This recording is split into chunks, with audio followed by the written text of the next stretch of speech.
The game regarding Putin's invasion of Ukraine is about to change. I expect that in the coming days you will see weapons flowing at a record level to help Ukraine defend itself. One of Putin's biggest miscalculations is his game with Trump. China, India, and Brazil, you will suffer soon if you continue to help Putin. Well, the flirtations of Donald Trump's team with the Russians about ending Russia's war against Ukraine are over. New sanctions against Russia and its allies, a complete oil embargo, confiscation of frozen Russian assets in the West in favor of Ukraine, and of course a sharp increase in arms supplies to the Ukrainian armed forces from the United States. Before Donald Trump's much-anticipated statement today, Republican Senator and close ally of the United States President with whom he plays golf, Lindsey Graham, made an important announcement about the negotiating fate of dictator Putin and how the United States of America, together with Europe, are now synchronously launching a new wave of such tough pressure on dictator Putin. And these statements by Lindsey Graham, which we will look at today, mean only one thing: all masks are off. Because Lindsey Graham literally says that Trump was reaching out a helping hand to dictator Putin in an unprecedented case, trying to give Putin a chance to get out of the war against Ukraine. At least in some way, Lindsey Graham directly states that yes, Donald Trump, for 6 months, somehow tried to appease Putin and make a deal, but it turned out to be impossible. And according to Lindsey Graham, Putin simply brazenly pushed away Trump's helping hand, continuing aggression and the killing of innocent people in Ukraine. And that's why Trump's patience finally ran out, and the White House officially and publicly acknowledges and declares that Putin is an unreliable and dangerous terrorist, with whom negotiation should not be conducted. And the time has finally come to strike in such a way that the dictator Putin himself will beg to sit down at the negotiating table. And I would like to remind you that these are the words of the same Republican senator who previously stated that he had received the go-ahead from the United States President to move from words to tough actions against Russia. My name is Pechy. Today, July 14th, is exactly the day on the calendar when we are waiting for Donald Trump's address.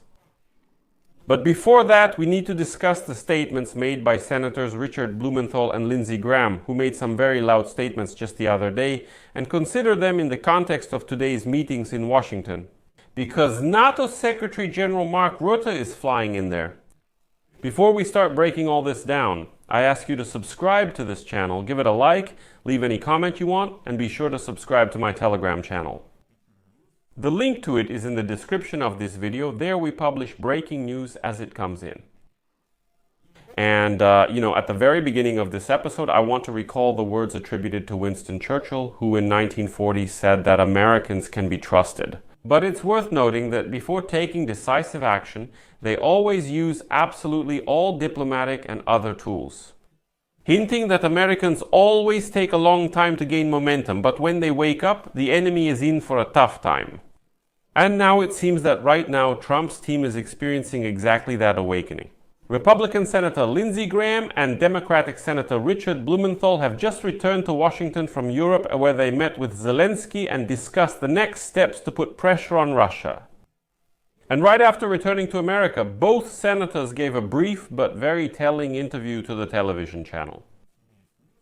On the program, the host Margaret Brennan got straight to the point, as they say, and here is her quote: "Senator Graham, Russia is escalating the situation. They will not stop this war in Ukraine.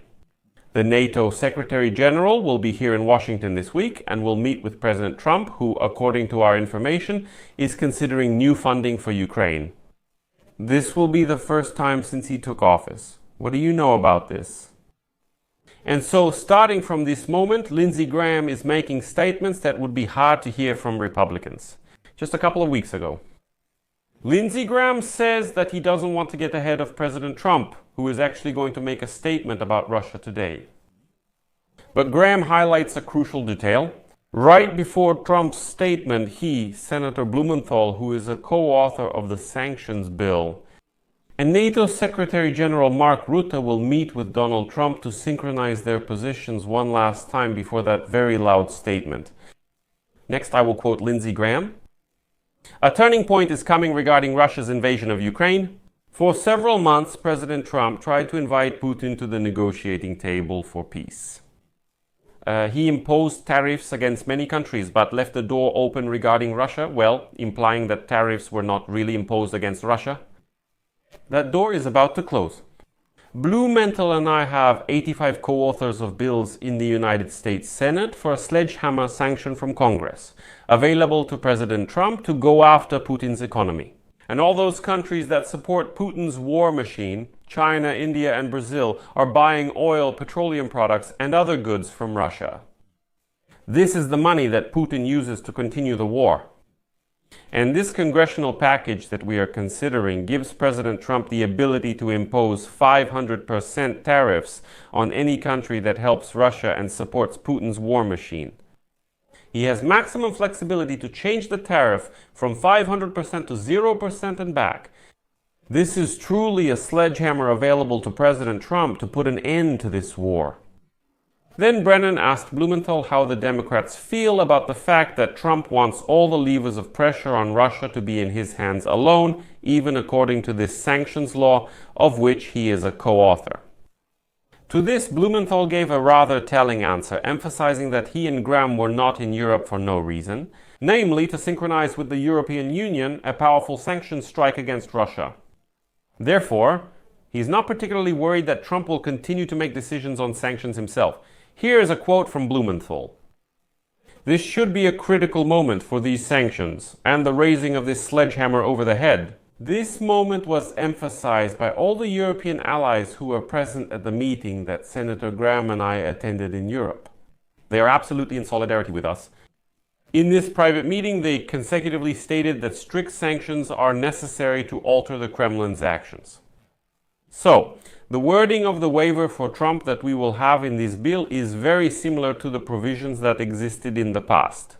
Similar measures that give the president the ability to act in the area of national security, but will be subject to congressional oversight. And I think such assurances are very important for my Democratic colleagues. But most importantly at this moment is our unity. Senator Graham and I, a Republican and a Democrat, came together. European leaders with different views also joined, and we are all united. So Democrats here are calm, since the sanctions policy is coordinated with Europe, and therefore, if Trump suddenly lifts the sanctions, it will also be a blow to Europe. So the Democrats won't be alone here, and Blumenthal is subtly hinting at that. But then something was said that could actually change the whole picture. 3.5 years of full-scale war. We have often talked about the fact that there are hundreds of billions of dollars of frozen Russian assets in Europe and America that could be seized and given to Ukraine, for example, as reparations. But Europe and America have not dared to do this. But now listen to what Blumenthal has to say about this. Part of the plan, which I think will be discussed at the meeting with the participation of the NATO Secretary General, is for Ukraine to receive military assets from NATO that the bloc will purchase from the United States. As for the frozen Russian assets, the Europeans may get access to them. They are developing a plan to do this, at least for part of these assets, billions of dollars and the interest they generate. Critical resources for Ukraine. And the $5 billion of Russian assets that the United States of America has can also be seized, and I think it's time to do it. And then Lindsey Graham continued with the same idea. I don't want to get ahead of the president, but stay tuned. Regarding the confiscated Russian assets, the Europeans only want to seize the interest on the frozen Russian assets to transfer it to Ukraine. United States Treasury Secretary Scott Bessent wants to go even further. Stay tuned. We are ready to pursue confiscated Russian assets more aggressively. Stay tuned for a plan in which America will start selling a huge amount of weapons to our European allies, which could benefit Ukraine. Putin was sure that we would get tired, that Europe would get tired of this war. He made a huge mistake. NATO is bigger and stronger, and we are more committed to making sure he doesn't take Ukraine by force. Thus, Congress is on the verge of passing the most consistent sanctions package in the country's history. This will give President Trump tools he doesn't have today. It's literally a sledgehammer. Well, next I'll give an even more important quote from Lindsey Graham. about Russia's partners and allies who were ignored for a long time and allowed to profit from the war against Ukraine, while at the same time helping Putin to continue this war. The major offenders here are China, India, and Brazil. India buys oil from Russia at a low price and resells it at a higher price. It's disgusting. I talked about this with President Trump last week, and he said it's time to take action. He tried to lure Putin to the negotiating table, but Putin refused. My goal is to end this war, and the only way we're going to end this war is to force the people who support and prop up Putin to choose between the American economy and helping Putin. And you can only have one negotiator, and that will be President Trump with maximum flexibility to end this war. And here comes a very important quote from Lindsey Graham. This is a direct message to China, India, and Brazil. You will soon suffer if you continue to help Putin. As for military aid to Ukraine, Brennan recalled that Trump has just under $4 billion in presidential authority for aid to Ukraine at his disposal, which he inherited from Joe Biden. And so, the host Brennan rightly asked the question, wouldn't it be more telling if Trump announced a large weapons package for Ukraine for the entire amount, for $4 billion? Like, this can be done at any time, and Trump wouldn't even have to ask Congress for permission. And here, Lindsey Graham's answer was spot on. Quote, $4 billion is critically insufficient.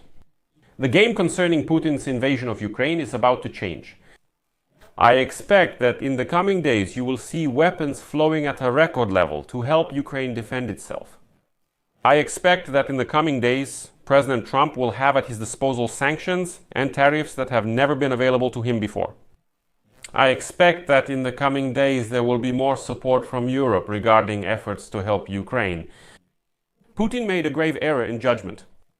For 6 months, President Trump tried to lure Putin to the negotiating table, but Putin only increased the attacks.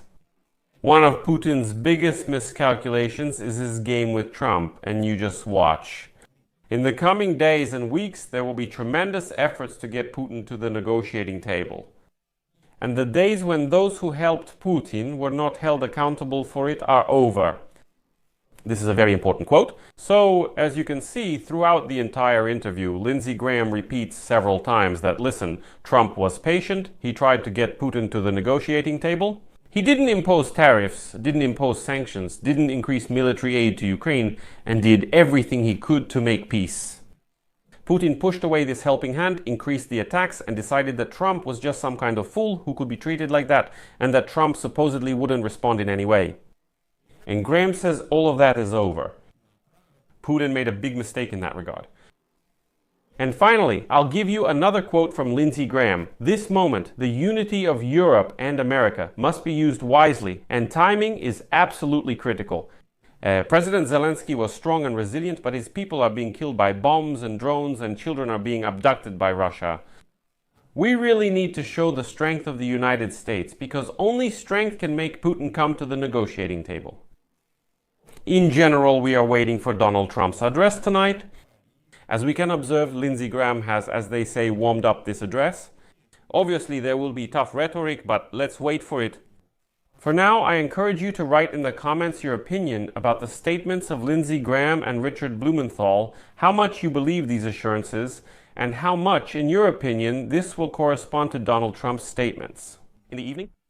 I'll leave it at that for now. Be sure to write your comments, subscribe to the channel, click the bell, and don't forget to like.